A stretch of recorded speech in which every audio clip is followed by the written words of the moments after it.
it with your ears? Can you see it with your eyes? Can you feel it wiggling between your quivering thighs?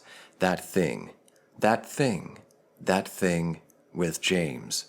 Once every millennium, something will come along. When you feel it, you will know it, because it's coming on strong. That thing, that thing, that thing with James. That thing, that thing, that thing with James. That's me. Although I may not recite it every episode, that is the theme of this song, of this show, this podcast. It's the theme song of this podcast. And I think I came up with it like just before recording my first episode of this show. So the reason I wanted to bring it up is, well, was that a spider? No, it's an ant and it's right there now. Oh, sorry, you just witnessed a murder. I absolutely bodied an ant just now.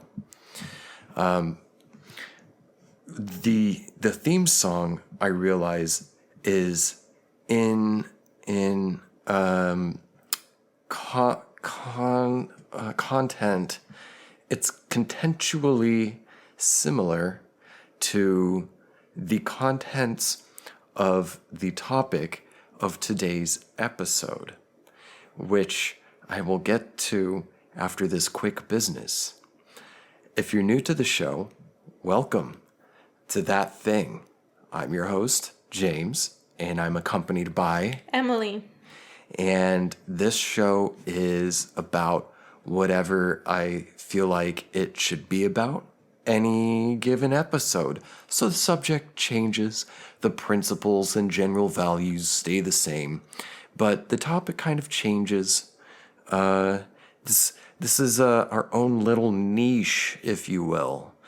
I hate that kind of language, niche. But there it is. Disruption. Disrupting.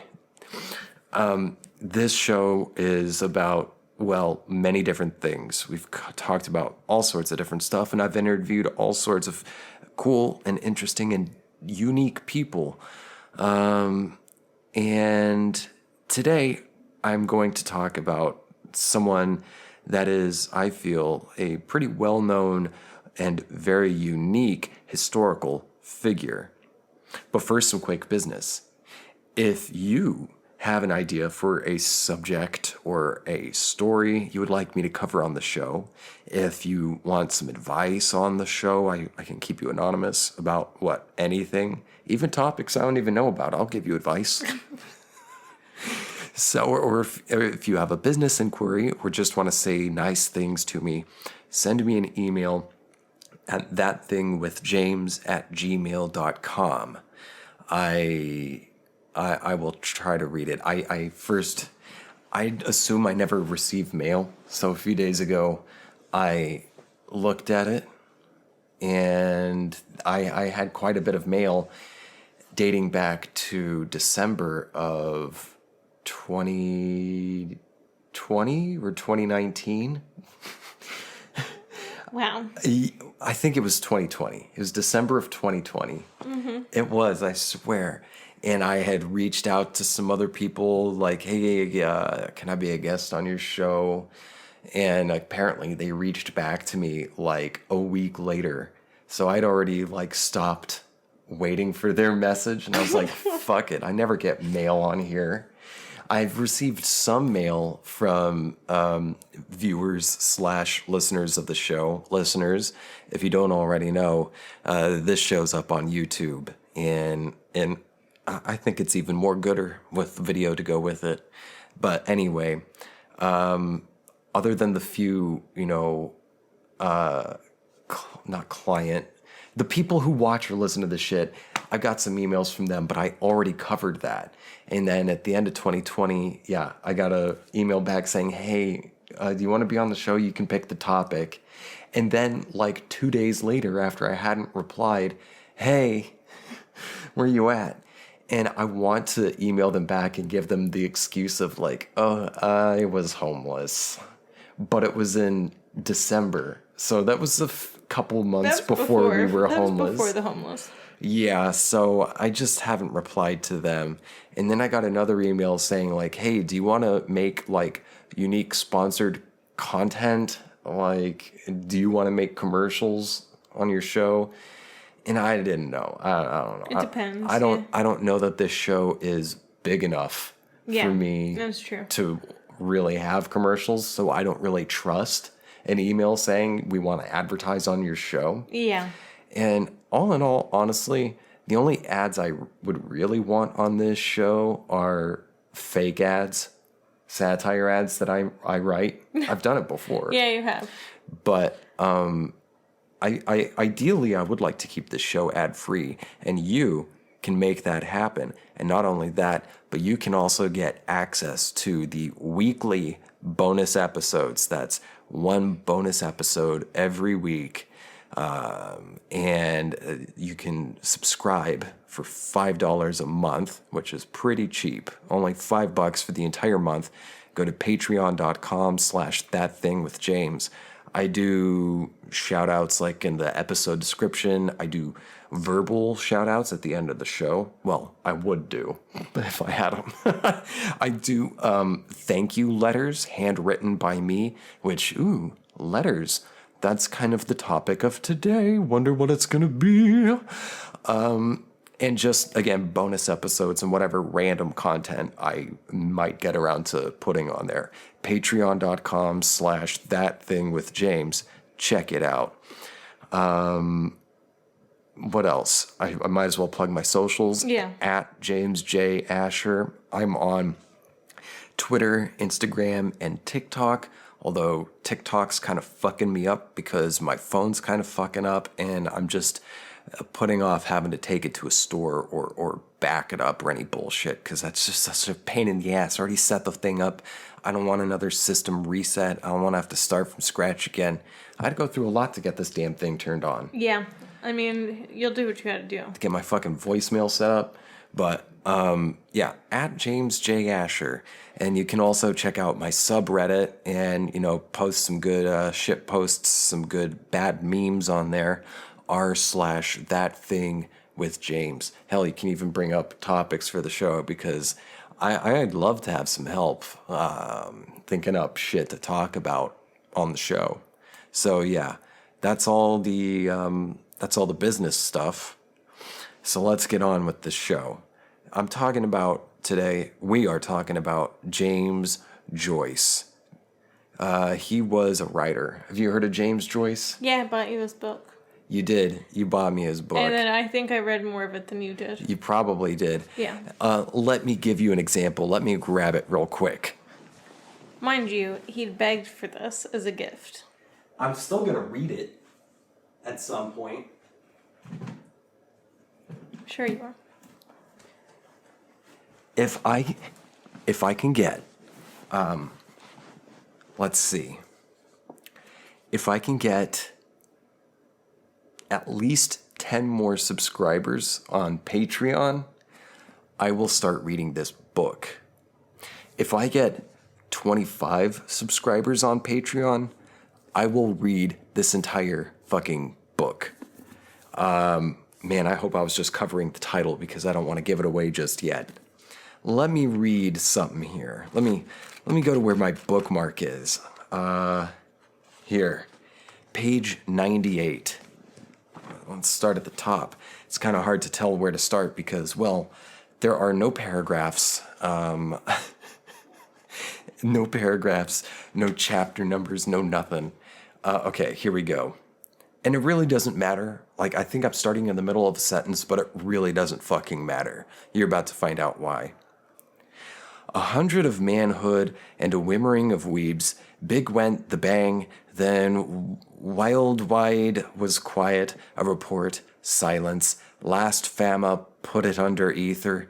A noise o'er the loath had driven him. Blem, blem, stun, blem. Sparks flew. He had fled again. Open Sheshanma.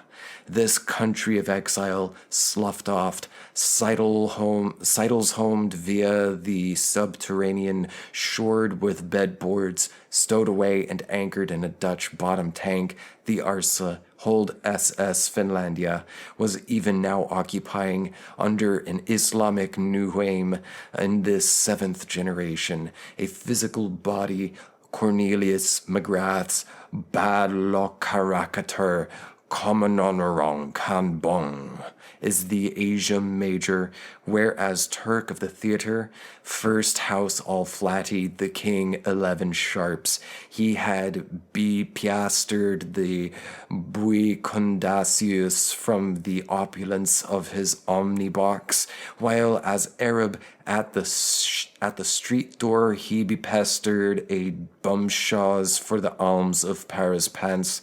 Wires hummed. Peacefully general astonishment assisted by regretitude had put a term till his existence. He saw the family Sagarth resigned, put off his remainders, was recalled and sheep-headed by the maker. Chirpings crossed, an infamous private ailment, vulgaravenaveral, had claimed and closed his vicious circle snap. Jams jarred. He had walked towards the middle of an ornamental lily pond when inebriated up to the point where braced shirts met knickerbockers, a wang fish daring the buoyant waters when the rodent's first aiding hands had rescued Un from, very possibly, several feel of demiferish water. Mush spread on Umbrella Street where he did drinks from a pump, a kind of workman. Mr. Whitlock gave him a piece of wood. What words of power were made fast between them, Echenimus and Ochnoms, Acnomia, Echnumia? What, that did Hansard tell us would garn Gans dub, each wag in every pub of all the cita. Batty believes a baton, while Hogan hears a hall, yet here prefers a puncil. Excuse me. You're the loudest fucking drinker in the world. I didn't realize. Jesus Christ. What words of power? I'm going to have to go back and read this. What words of power were made fast between them? Echenimus, Ochenimus, Acnomia, Echnumia. That did Hansard tell us would Gargon's dub's ear wag in every pub and all the cita. Batsy believes a baton while Hogan hears hot, yet here prefers a pencil sharpener, and Cope and Bull go cup and ball. And the Cassidy, Craddock Rome and Rem round era wage narrow wage is still immer and immor, a waggering over it, a cradle with a care in it or a casket with a kick behind. Totsies, testes, quotsies, questies. The war is in words, and the wood is the world. Mapley me, willowy we, hickory he, and you yourselves. Yep. That is an excerpt. That is a page out of the Oxford World Classics printing of Finnegan's Wake by James Joyce, one of the silliest and most difficult to read books ever fucking made. Yep. I love it. I found that easier for me to read than it was before. I think maybe my brain just wasn't malleable enough at the time to really take in these words. I was a lot more tense in those days. Yeah. I'm a lot less tense now. And it's easier for me now to read this.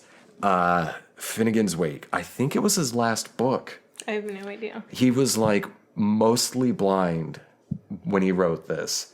And Did he have syphilis, or was it he just got old and blind? I think he had a bit of syphilis. Probably. I think he had some of the syph. And James Joyce, well, he was blind in one eye. If you see pictures of him later, he wore glasses, but I believe the left lens was blacked out. Sometimes you just see him wearing an eye patch over his left eye. and then he was just severely nearsighted. Okay. And he'd had terrible eyesight for, I think, his entire life. Nearsighted, much like me. And I guess they didn't have glasses strong enough for him or something, or maybe he had some weird fucking astigmatism. But he wrote this book on giant sheets of paper that his lover, Nora, whom we will be talking about, Nora would bring him these giant sheets of paper and packs of crayons, wax crayons, and he would just write all this out, this entire book by hand on crayons and on huge sheets of paper. At least that's what I understand. Let's see, the back. Sorry, if you're hearing howling, that's our downstairs neighbors' children who never set foot outside. Very weird. It's really fucking weird. And I feel like they wouldn't be hooting and hollering if they set foot outside. Touched grass. Go wear them out like a dog. Yeah. So on the back it says, in Chipolazad, a suburb of Dublin, an innkeeper and his family are sleeping. Around them and their dreams, there swirls a vortex of world history, of ambition and failure, desire and transgression, pride and shame, rivalry and blah, blah, blah, blah, blah, blah, blah. It's a huge work of stream of consciousness writing, and I love stream of consciousness. I know a lot of people... Not mine. Not your thing, but there's like scholars who say, oh, it's blah, blah, blah, blah, blah, blah, blah. And the thing about scholars is they're fucking nerds. I should know. I spent a not insubstantial amount of time in academia. Fucking nerds. They don't know how to have fun. Okay. So... the reason I read that is because I wanted to bring up James Joyce, is because yesterday, Emily and I were driving to dinner at a really good place called Society Burger, and it's really fucking good. Well, when we were going around a corner at an intersection, making a left turn, we passed by a man who, I swear to God, looked the spitting image of James Joyce. He even had the glasses. Yeah. He even had the facial hair. He even had the hair on his head. He looked like James Joyce if James Joyce worked out. I mean, the guy wasn't muscle bound, but, No. you know, he was a healthy, probably 50-something. He looked exactly like James Joyce. And I freaked out. And then that made me think of what I wanted to talk about today, and that is James Joyce's love letters to Nora. Let's see, what time are we at? Where are we at right now? Oh, we're 18 minutes and 32 seconds in currently. It is Sunday, and I'm going to read to you his love letters to Nora. But first, I want to give you a little background, and what better resource to read from than Wikipedia? Because fuck it, I'm not writing a grad school paper right now. So, which even when I was doing papers in grad school, you fucking start at Wikipedia. Yeah. Because from there you can find sources, and then that gets the ball rolling. Yeah. Because you can't use Wikipedia. Yeah. And it makes sense, you shouldn't, but that's a great place to get a general idea and initial seed sources. Okay, now, for those who deny, I was trying to do Scottish. Joyce is Irish. In case you've never heard of James Joyce, he was a brilliant writer. Let's see. I'll just read the intro part. James Augustine Aloysius Joyce, born February 2nd, 1882, died January 13th, 1941. James Joyce was an Irish novelist, short story writer, poet, teacher, and literary critic.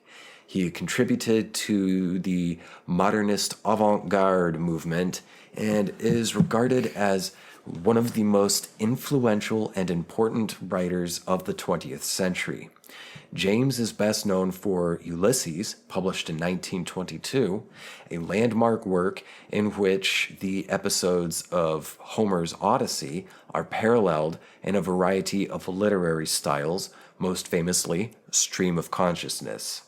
Other well-known works are the short story collection Dubliners, published in 1914, and the novels A Portrait of the Young Man as an A Portrait of the Artist as a Young Man, published 1916, and Finnegan's Wake, published 1939, 2 years before he died. His other writings include 3 books of poetry, a play, and his published letters and occasional journalism. Joyce was born in Dublin into a middle-class family. A brilliant student, he attended the Jesuit Conglows Wood College in Kildare, then briefly the Christian Brothers-run O'Connell School before excelling at the Jesuit Belvedere College. Despite the chaotic family life imposed by his father's unpredictable finances, he went on to attend the University College Dublin. In 1904, in his early 20s, Joyce emigrated to continental Europe with his partner and later wife, Nora Barnacle. What a last name. Barnacle. They lived in Trieste, Paris, and Zurich. Although most of his adult life was spent abroad, Joyce's fictional universe centers on Dublin and is populated largely by characters who closely resemble family members, enemies, and friends of his time there. Ulysses, in particular, is set with precision in the streets and alleyways of the city. Shortly after the publication of the book, he elucidated his preoccupation somewhat, saying, quote, "For myself, I always write about Dublin because if I can get to the heart of Dublin, I can get to the heart of all the cities in the world. In particular is contained the universal." End quote. Jesus, that boy is going nuts down there. Yeah. Woo! Woo! Okay, so that's James Joyce. Okay, all right. Now, on to Nora Barnacle. It's kind of hard for me to read at this angle. Okay, Nora Barnacle, born March 21, 1884, died April 10th, 1951. Wow, she lived another 10 years after James. Yeah, she was 67. I think he was 59 when he died. Nora Barnacle was the muse and wife of Irish author James Joyce. Barnacle and Joyce had their first romantic assignation in 1904 on a date celebrated worldwide as the, quote, Bloomsday of his modernist novel Ulysses, a book that she did not, however, enjoy. Love that. The book is about them meeting, is about the day they met, and it's set all within 24 hours. And apparently you can make a very accurate map of Dublin just following what he describes in the book. It's pretty cool. Yeah, right? I love that she didn't like it. She's like, yeah, it wasn't not my favorite thing I've ever read.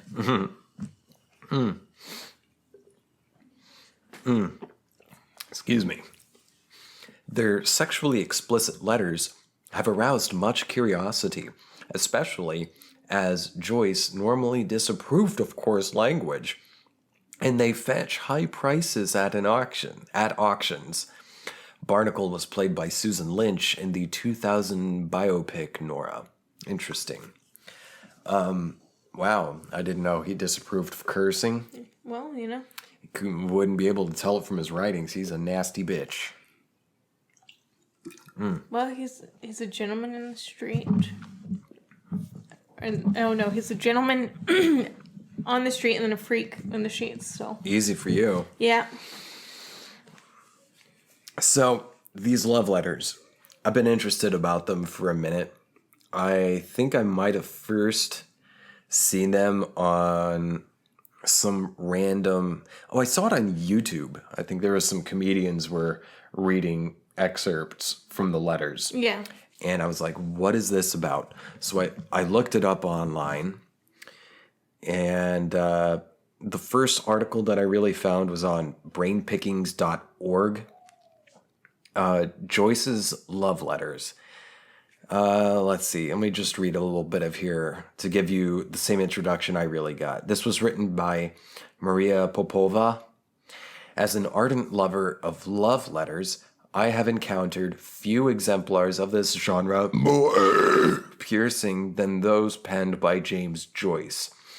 In 1904, just after his major essay was rejected from publication, 22-year-old Joyce met Nora Barnacle, a young chambermaid he described as, quote, a simple, honorable soul, end quote, one, quote, incapable of any of the deceits which pass for current morality, end quote.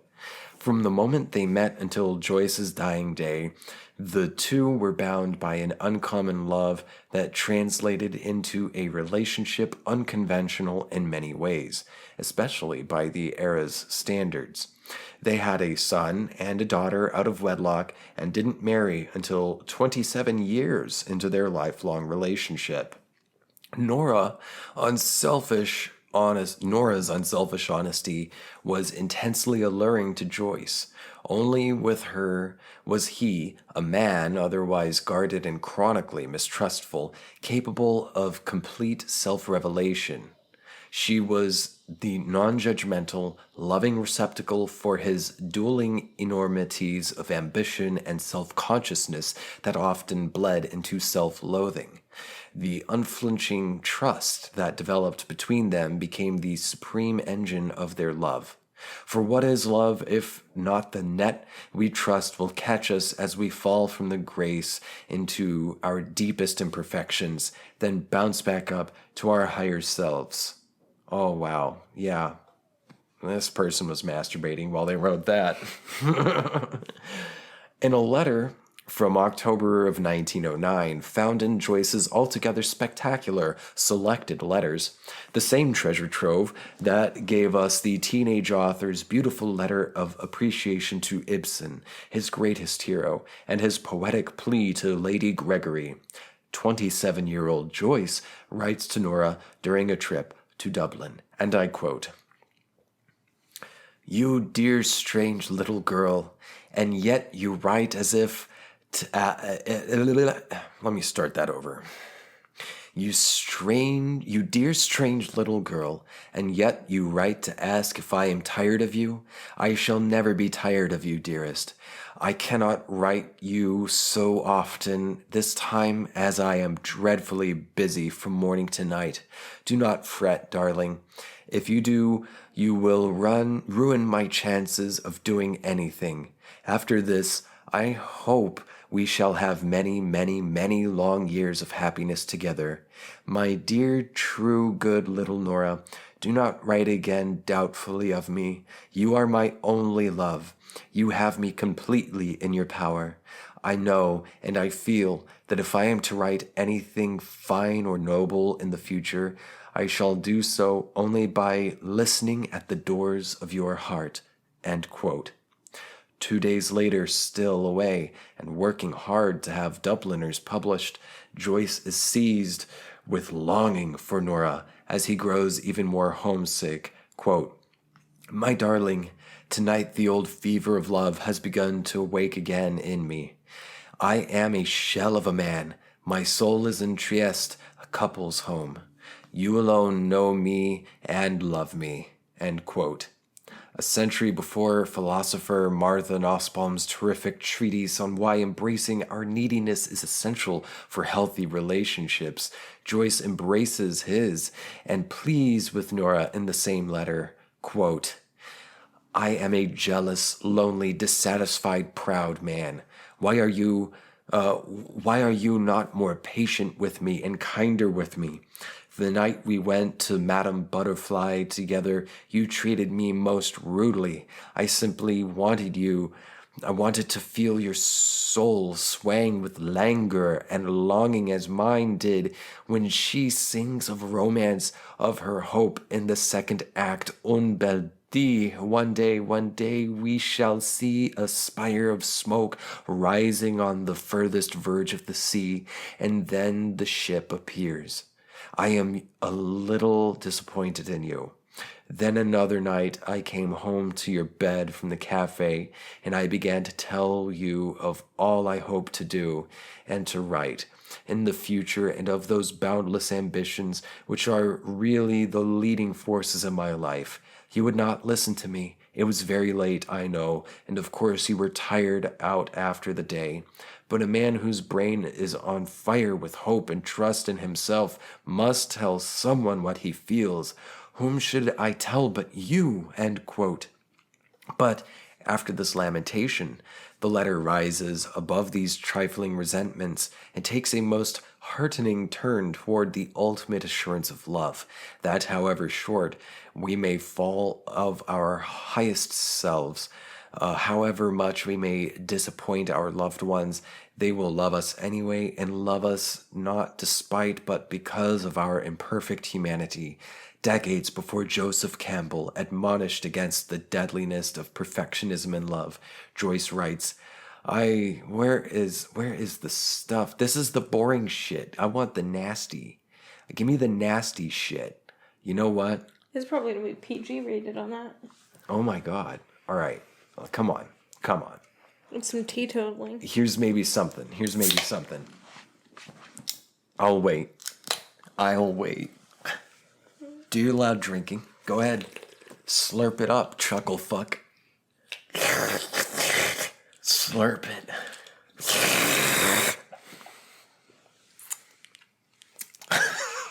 What? When it became apparent that the whole thing had been a misunderstanding and Nora had never been unfaithful, he proceeded to send her a series of letters, both breathtakingly beautiful and utterly heartbreaking, further berating himself for having so misjudged his beloved's character and beseeching her to forgive him in an intensely self-flagellating letter from early November of 1909, Joyce writes, "You write like a queen. As long as I shall live, I shall always remember the quiet dignity of that letter, its sadness and scorn, and the utter humiliation it caused me. I have lost your esteem. I have worn down your love. Leave me then. Take away your children from me." Save them from the curse of my presence. Jeez. I'd be like, Fucking, I don't deserve you. You're too good for me. Take our kids. Take them away from me. I am a dog. I only imagine if she did leave and he'd just be like, all right, cool. It'd be like a hoochie fest in there real quick. Oh, and you know he's fucking everyone. Yeah. You know he's fucking everyone. Take away your children from me to save them from the curse of my presence. Let me sink back again into the mire I came from. Forget me and my empty words. Go back to your own life and let me go alone to my ruin. It is wrong for you to live with a vile beast like me or to allow your children to be touched by my hands. Leave me. It is a degradation, a shame for you to live with a low wretch like me. Act bravely and leave me. You have given me the finest things in this world, but you were only casting pearls before swine. Oh my God damn. This is so intense. This is awesome. If you leave me, I shall live forever with your memory, holier than God to me. I shall pray with your name. And I'd be like, you're nuts, man. I don't think so. Imagine getting this as a text. I'm pretty sure I've sent this text. If I've ever I'm pretty sure I've sent this text a lot. If I've ever received a text like this, I'd be like, block and get a restraining order. Is that why everyone I ever sent this text to stopped talking to me? Yes. Nora, remember something good of the poor wretch who dishonored you with his love. Think that your lips have kissed him, and your hair has fallen over him, and that your arms have held him to you. I will not sign my name, because it is the name you called me when you loved me and honored me, and have me in your tender soul to wound and betray. Oh my god. He needs to chill out. End quote. And yet, the most hope-giving part of the episode is that the perceived breach of trust only strengthened their bond. Perhaps it is no accident that we use the heart, a mighty muscle, as the symbolic seedbed of love. It's a biologically apt metaphor. We can't build our bodily muscles without first tearing down the fibers of which their tissue is woven. Hypertrophy, or muscle growth, occurs when the body repairs the fibers torn down during exercise, thickening them in the repair process. I should have been reading this person's writing in that voice this whole time. A weird voice. Trust, too, grows by the hypertrophy. This is my NPR. I mean, that makes sense. A day later, Joyce writes to Nora, or of Nora, for he uses the third person to relay her diaristic vignette intended to convey the depth of his feelings for her. Quote, I received 2 very kind letters from her today, so that perhaps, after all, she still cares for me. Last night, I was in a state of utter despair when I wrote to her. Her slightest word has an enormous power over me. She asks me to try to forget the ignorant Galloway, Norwa's home, girl that came across my life and says I am too kind to her. Foolish, good-hearted girl. Does she not see what a worthless, treacherous fool I am? Her love for me perhaps blinds her to it.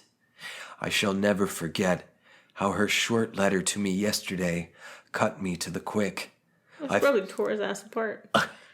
I felt that I had tried her goodness too far, and that at least she turned on me with quiet scorn. Today I went to the hotel where she lived when I first met her. I halted in a dingy doorway before going in. I was so excited. I've been in the room where she passed out so often.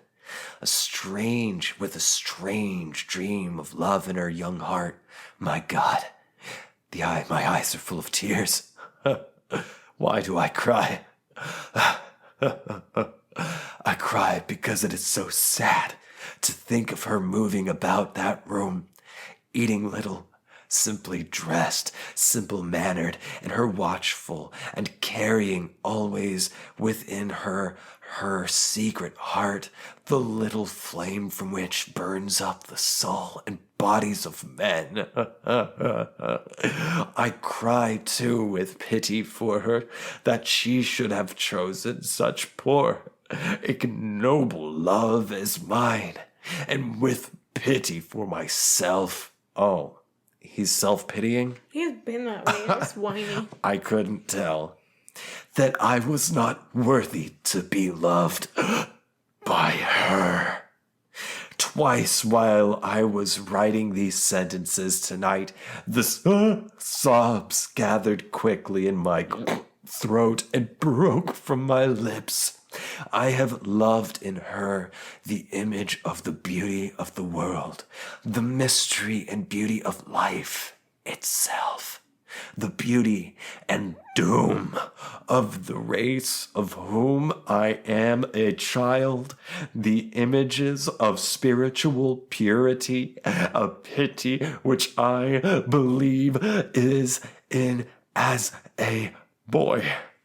Her soul, her name, her eyes, they seem to me like strange, beautiful wildflowers growing in some tangled, rain-drenched hedge, and I have felt her soul tremble beside mine, and I have spoken her name softly into the night, and have swept to see the beauty of the world passing like a dream behind her eyes. End quote. Jim and Nora remained together for the remainder of the author's days. Complement the amorous portion of Joyce's wholly magnificent selected letters with love letters with love letters of Idris Murdoch, Vladimir Nabokov, Charlotte Bronte, Oscar Wilde, Ludwig von Beethoven, James Traber, Albert Einstein, Franz Kafka, and Frida Kahlo. We're going to take a quick pee break, and I'm going to find the dirty letters because that's what I want to read. You wanted to read him being a self-pitying scumbag, obviously. I wanted to read him being a self-pitying scumbag. Yeah, he was just like, wah, wah, wah, these ones. Yeah, well, I want to find the good shit. I mean, that was pretty fucking good, but Yeah. I want to find the dirty shit. So, we're going to take a quick bathroom break, and we'll be right back. And we're back. Boy, that was a refreshing piss. All right, let's read these fucking letters. Do you want to? Yeah. Have you ever heard or read his love letters? I've read a couple of them because you were like, have you heard of this? And I looked it up. And this was years ago. Yeah. I think back like 2015 or 16. I have no idea, but yeah. So, yeah. I had to do a little digging, but I found a PDF of collected love letters from James Joyce. This collection was published in 2013, and it starts as such.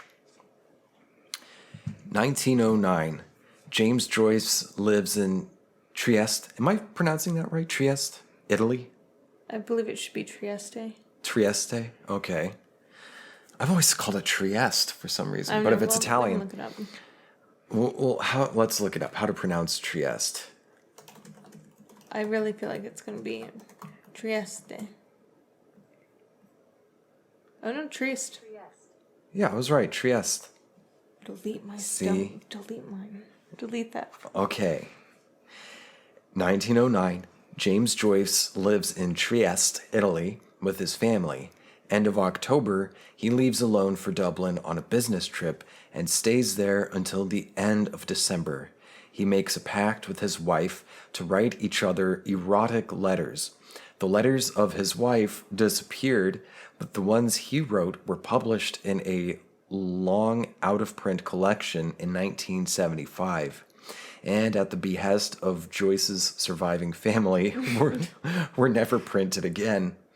The transcriptions of these letters are taken from Richard Ellman, Selected Letters of James Joyce, Introduction, Faber and Faber, London, 1975.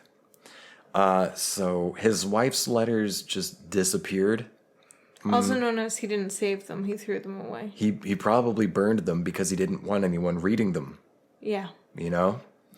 Or yeah, I'm sure he and the wife were like, we have to burn these. And he said, I'll burn them. And he only burned hers, but kept his because, well, he's a writer. This is his writing. I Why would get rid bet of she it? kept them.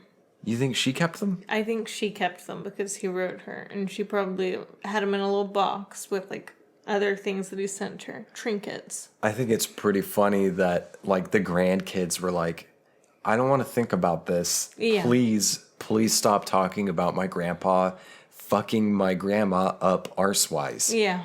Which you'll hear about in these letters, maybe, if we come across that one. All right, so here's a quote from James Joyce. I am so glad I am now in sight of Miramar. The only thing I hope is that I haven't brought on that cursed thing by what I did. Pray for me, dearest. Adieu, adieu, adieu, adieu. Jim. All right. So let's just, I'm going to read these to you. All right. And if a feeling or a thought pops up, just toss it out there. Okay. Even if it's a burp. Okay, here we go. To Nora, 20 December 1909, 44 Fontenoy Street, Dublin. My sweet, naughty girl, I got your hot letter tonight and have been trying to picture you frigging your cunt in the closet. How do you do it? Do you stand against the wall with your hand tickling up under your clothes? Or do you squat down on the hole with your skirts up and your hair and your hand hard at work in through the slit of your drawers? Does it give you the horn now to shit? What does that even mean? I don't know. Does it give you the horn now to shit? I wonder how you can do it. Do you come home in the act of shitting, or do you frig yourself off first and then shit?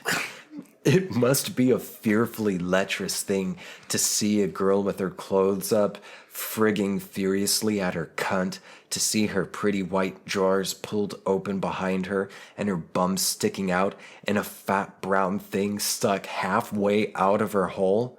Wait, so she likes to blumpkin herself, tweak her clit while she's shitting? Yeah. Wow. Okay. But it sounds like he's into this poop play.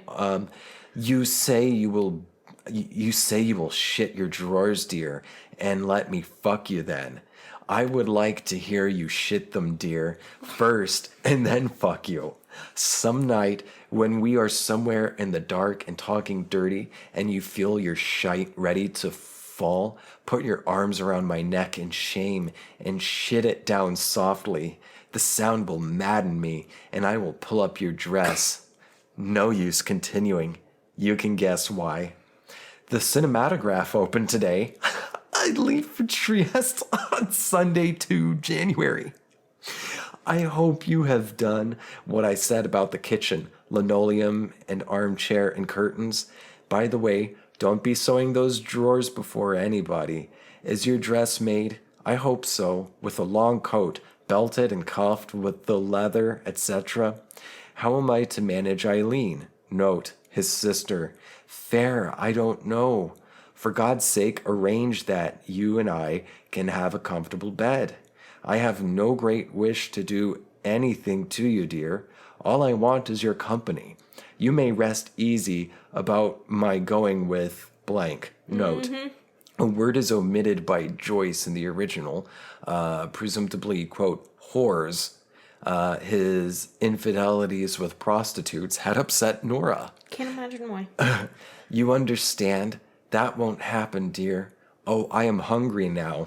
The day I arrive, get Ava to make one of those threepenny puddings and make some kind of vanilla sauce without wine. I would like roast beef, rice soup, gapuza garbi, mashed potatoes, pudding, and black coffee. No, I would like staccato di macaroni, a mixed salad, stewed prunes, torroni, tea, and presnitz. Or no, I would stewed eels or polenta with... excuse me, dear. I am hungry tonight. Nora, darling. It just gets weirder and weirder because it's like first he comes off real horny and he's talking about poop. And then he's like, oh, you know what? I'm going to talk about this other thing real quick. We're going to switch the subject. And then he's like talking about that for a minute. And he's like, yeah, right. And then he just starts talking about food. Yeah. How wasted was he when he wrote this? Nora, darling, I hope we will pass a happy year together. I am writing Stanny tomorrow about cinematograph. Okay, so, what just happened? Well, first he wanted to talk about poop play with her. And he was like, oh yeah, I can't wait for you to poop while you diddle yourself and like blah, blah, blah. And like, hold on to me while you're shitting your pants. Yeah, apparently he was into that. And then he just starts talking about his sister and like she's coming to visit and they don't have a bed. I think he's talking about their own bed. Oh. It's not very nice, not good, it's not soft. Okay. Let's read this next one. To Nora, 2 December 1909, 44 Fontenoy Street, Dublin. My darling, I ought to begin by begging your pardon, perhaps for the extraordinary letter I wrote you last night.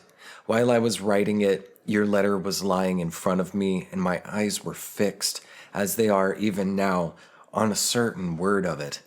There is something obscene and lecherous in the very look of the letters. The sound of it, too, is like the act itself. Brief, brutal, irresistible, and devilish. Darling, do not be offended by what I wrote. Darling, do not be offended by what I wrote. You thank me for the beautiful name I give you. Yes, dear, it is a nice name. My beautiful wild flower of the hedges. My dark blue rain-drenched flower. You see, I am a little of the poet still. I am giving you a lovely book for a present, too. And it's a poet's present for a woman he loves. But side by side and inside this spiritual love I have for you, there is also a wild beast, craving for every inch of your body, for every secret and shameful part of it, for every odor and act of it. My love for you allows me to pray to the spirit of eternal beauty and tenderness mirrored in your eyes, or to fling you down under me on that soft belly of yours and fuck you up behind like a hog riding a sow.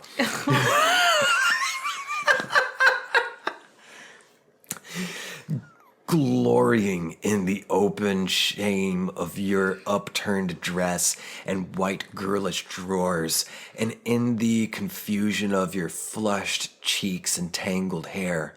It allows me to burst into tears of pity and love at some slight word, to tremble with love for you at the sounding of some chord or cadence of music, or to lie heads and tails with you, feeling your fingers fondling and tickling my bollocks, or stuck up in my behind, and your hot lips sucking off my cock while my head is wedged between your fat thighs, my hands clutching the round cushions of your bum, and my tongue licking ravenous up your rank red cunt. I have taught you. I like that he's up here. He's like, all right, I will fuck you like some animals. But No, also, not just that, a pig. Yeah. I'm gonna fuck you like a pig. But he's choosing this time to refer to her vagina as rank. And they're like, yeah, you didn't even blink at that. And I'm And like, they're yeah. also, they're 69ing. Yeah. And he's like, Like- can't wait for that stinky thing to get near me. Fingers fondling and tickling my bollocks are stuck up in me behind, and your hot lips sucking off my cock, while my head is wedged in between your fat thighs. Little bitch, you got fat thighs. Look, your You thunder got thigh. fat ass. My hands clutching the round cushions of your bum, and my tongue licking ravenously up your rank red cunt.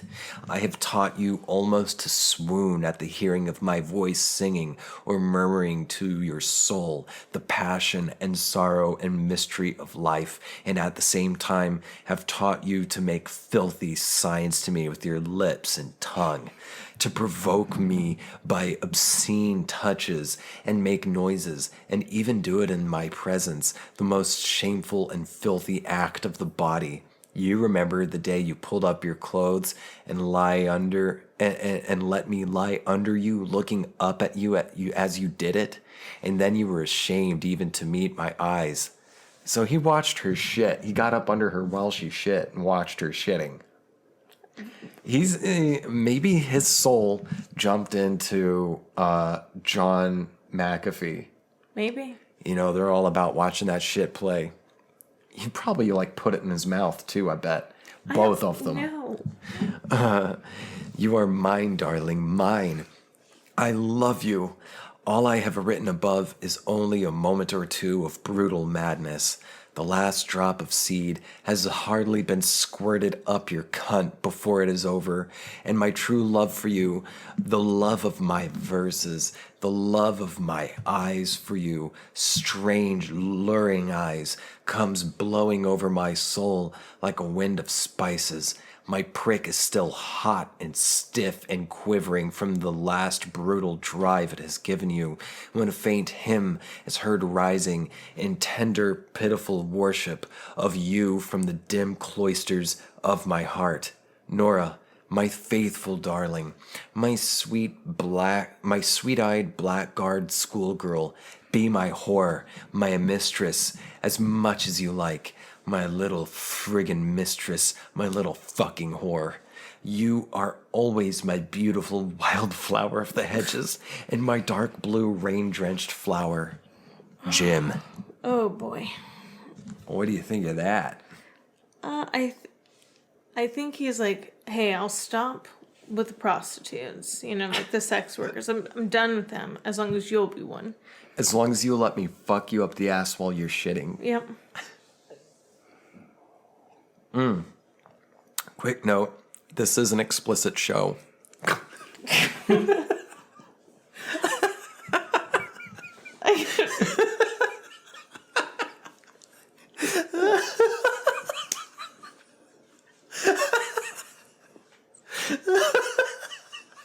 No. We have to cut this. I am so glad I am now in sight of Miramar. The only thing I hope is that I haven't brought on that cursed thing by what I did again. Pray for me, dearest. Adieu, adieu, adieu, adieu. Jim.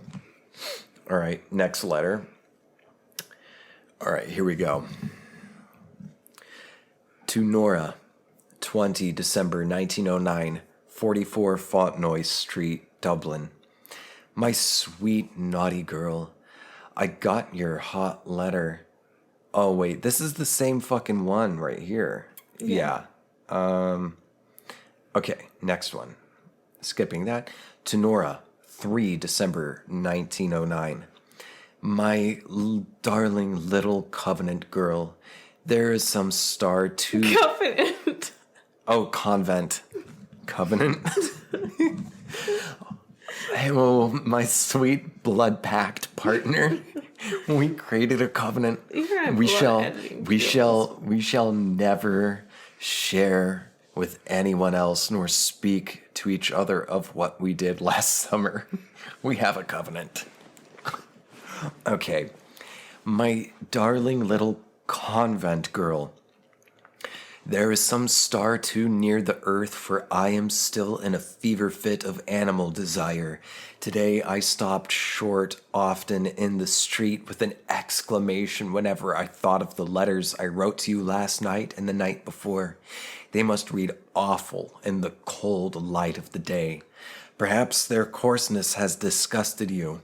I know you are much finer nature than your extraordinary lover, and thought it was yourself, you hot little girl, who first wrote to me saying that you were longing to be fucked by me. Yet I suppose the wild filth and obscenity of my reply went beyond all bounds of modesty. When I got your express letter this morning and saw how careful you are of your worthless Jim, I felt ashamed of what I had written. Yet now, night, secret sinful night, has come down again on the world, and I am alone again, writing to you, and your letter is again folded before me on the table. Do not ask me to go to bed, dear. Let me write to you, dear. Jim, go to bed. As you know, dearest, I never use obscene phrases in speaking. You have never heard me, have you, utter an unfit word before others. When men tell in my presence here filthy or lecherous stories, I hardly smile. Hardly do, but still do. Yet you seem to turn me into a beast. It was you yourself, you naughty, shameless girl, who first led the way. It was not I who first touched you long ago down at Ringsend. It was you who slid your hand down inside my trousers and pulled my shirt softly aside and touched my prick with your long, tickling fingers, and I gradually took it all, fat and stiff as it was, into your hand and frigged me slowly until I came off through your fingers, all the time bending over me and gazing at me out of your quiet saint-like eyes. It was your lips, too, which first uttered an obscene word. I remember well that night in bed in Pola. Tired of lying under a man one night, you tore off your chemise violently and began to ride me up and down. Perhaps the horn I had was not big enough for you, for I remember that you bent down to my face and murmured tenderly, "Fuck me, love. Fuck me up, love." Nora, dear, I am dying all day to ask you one or two questions. Let me, dear, for I have told you everything I ever did, and so I can ask you in turn. I wonder, will you answer them?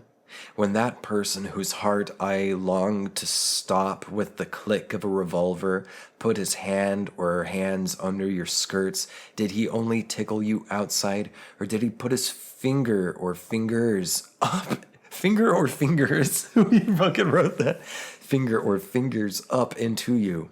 If he did they go far enough to touch that little cock at the end of your cunt? Did he touch you behind? Was he a long time tickling you, and did you come? Did he ask you to touch him, and did you do so? If you did not touch him, did he come against you, and did you feel it? Another question, Nora. Jeez.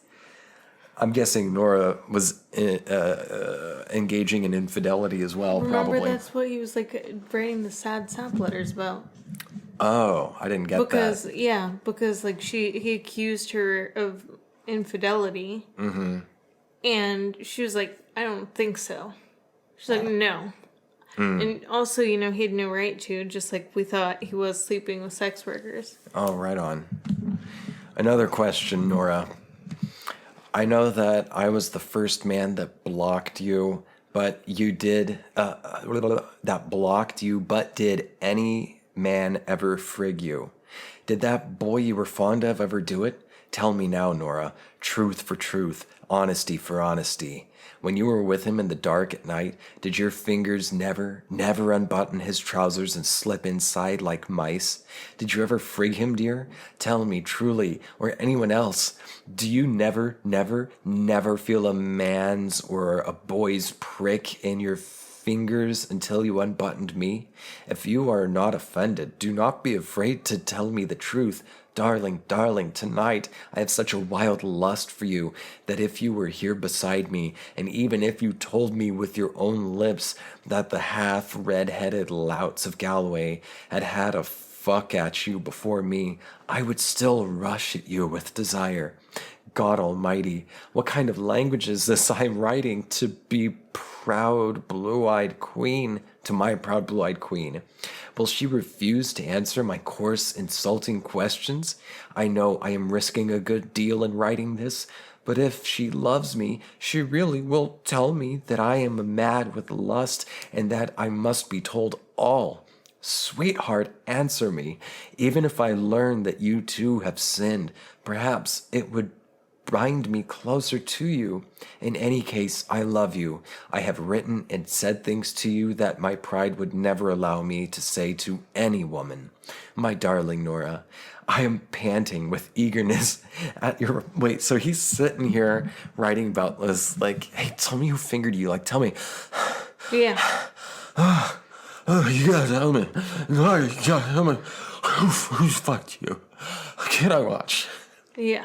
He's a little pain piggy. Well, it sounds like he wanted a good old cooking.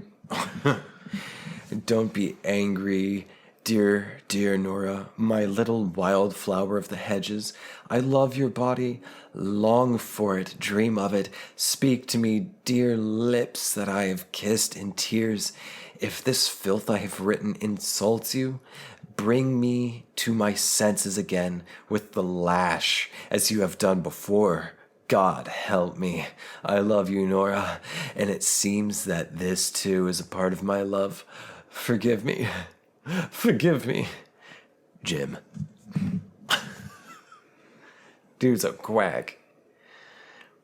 Get ready. Put some worn brown linoleum on the kitchen. Oh my God. Really? He's starting it with that? Get ready, baby. Shit on the kitchen floor. This is a totally different letter, and that's how he starts it. Get ready. Put some warm brown linoleum on the kitchen and hang a pair of red common curtains on the windows at night. Get some kind of cheap, common, comfortable armchair for your lazy lover. Do this above all, darling, as I shall not quit the kitchen for a whole week after I arrive, reading, lolling, smoking, and watching you get ready the meals and talking you do. Oh, how supremely happy I shall be. God in heaven, I shall be happy here. I figoli e fuoco, un bona mangiata, un caffè nero, un Brasil, il piccolo della sera, e Nora mia, Nora Nina, Noretta, Norella, Norucia, Ecca. Eva and Eileen must sleep together. Get some place for Georgie. I wish Nora and I had 2 beds for night work. I am keeping and shall keep my promise, love. Time fly on quickly. I want to go back to my love, my life, my star, my little strange-eyed Ireland. 100,000 kisses, darling, Jim. I wonder if there's any more. Let's see. I think this is the one. Yeah. Oh no, I don't think we've read this one. Here's another one. 16 December 1909. My sweet, darling girl, at last you write to me. You must have given that a naughty little cunt of yours a most ferocious frigging to write me such a disjointed letter. Like, she's just like fingering herself and writing while she's doing it. It's like the ink is just going like flying off, like trying to put on lipstick while you're on a bumpy road. I mean, I'm like thinking about this. I'm like, okay, so first off, he's asking her to be doing this, and she's probably like sitting there like, okay, I gotta come up with the nastiest things that I can say to him, humanly possible. So that he can watch me poop again. He wants to watch that shit. All right. At last you write me. You must have given that naughty little cunt of yours a most ferocious frigging to write me such a disjointed letter. As for me, darling, I am so played out that you would have to lick me for a good hour before I could get a horn stiff enough to even put into you, to say nothing of blocking you. I have done so much and so often that I am afraid to look to see that thing I had is, after all I have done to myself. Darling, please don't fuck me too much when I get back. Fuck all you can out of me for the first night or so, but make me get myself cured. The fucking must all be done by you, darling. I am so soft and small now that no girl in Europe except yourself would waste her time trying the job. Fuck me, darling, in as many ways as your lust will suggest. Fuck me dressed in your full outdoor costume, with your hat and veil on, your face flushed with the cold and wind and rain, and your boots muddy, either straddling across my legs when I am sitting on a chair and riding me up and down with the frills of your drawers showing, and my cock sticking up stiff in your cunt, or riding me over the back of the sofa. Fuck me naked with your hat and stockings on, only flat on the floor with a crimson flower in your hole behind. Oh, stick a flower up your ass and fuck me. Riding me like a man with your thighs between mine. Oh yeah, Amazon position. With your thighs between mine and your rump very fat. Fuck me in your dressing gown. I hope you have that nice one. With nothing on under it. Opening it suddenly and showing me your belly and thighs and back, pulling me on top of you in that kitchen table. Fuck me into you arsewise, lying on your face on the bed, your hair flying loose and naked, but with a lovely scented pair of pink drawers opened shamelessly behind and half slipping down over your peeping bum.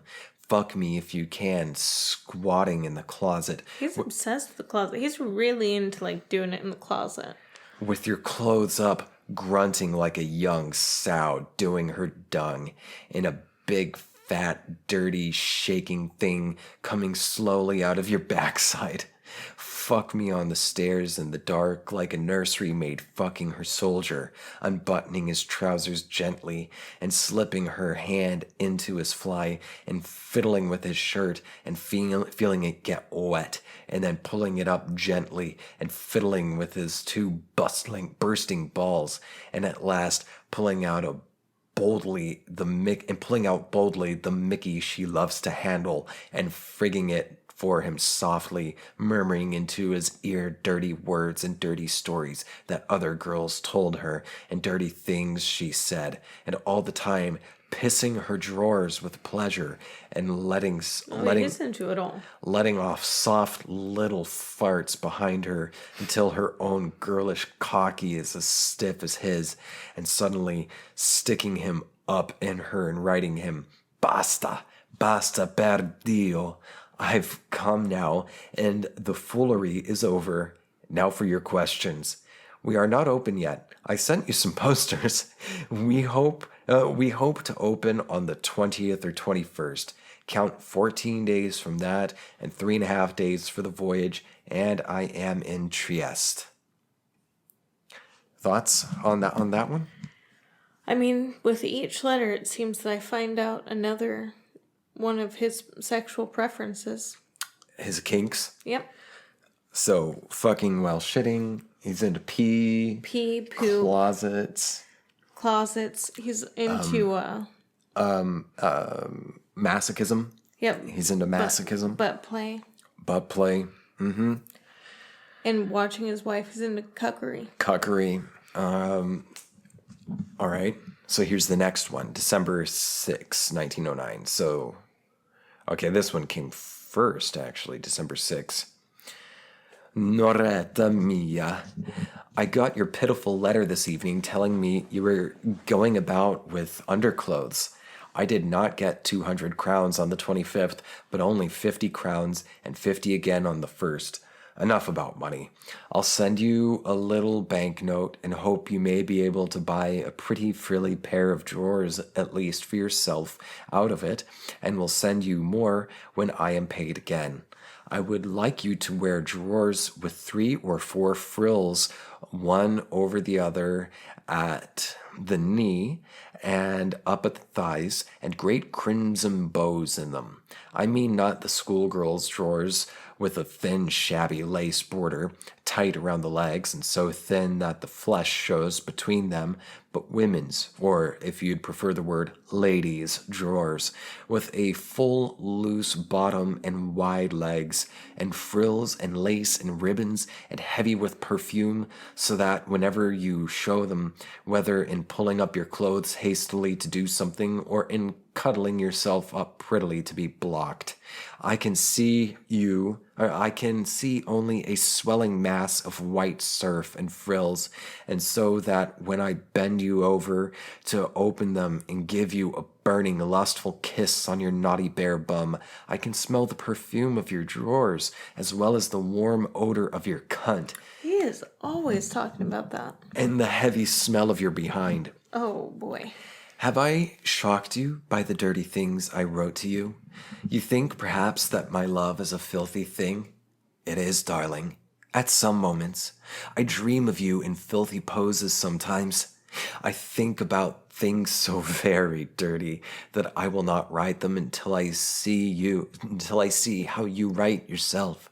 The smallest things give me a great cock stand, a whorish movement of your mouth, a little brown stain on the Ew. seat of your white drawers, a sudden dirty word sputtered out by your wet lips, a sudden immodest noise made by your behind, and then a bad smell slowly curling up out of your backside.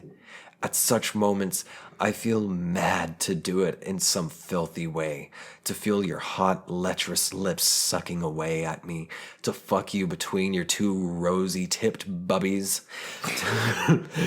to come on your face and squirt it over your hot cheeks and eyes, to stick it up between the cheeks of your rump and bugger you.